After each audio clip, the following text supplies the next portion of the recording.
Power bank రా ఫోన్కి charging పెట్టుకుంటాం. ఓడికి చెప్తే అర్థం కాదు.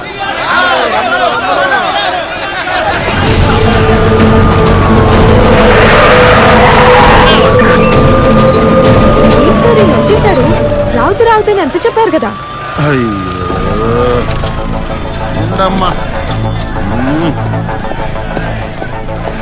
ఈ బాబాయ్ మాట వినవా? నువ్వు రావద్దని చెప్పానుగా. నువ్వు దిగితే సిచ్యుయేషన్ అవుట్ ఆఫ్ కంట్రోల్ అవుతుంది. ప్రెస్ వాళ్ళు కూడా వచ్చారు. వెళ్ళిపో విజయ్. ప్రెస్ వాళ్ళందరూ వచ్చేసారా బాబాయ్? ఆల్ ఇండియా ఛానల్ నుంచి లోకల్ యూట్యూబ్ ఛానల్ వరకు అందరూ వచ్చారు. అనవసరంగా పేరు చెడగొట్టుకోకు. పేరు చెడగొట్టుకోడు కాదు బాబాయ్, ఆపర్చునిటీ.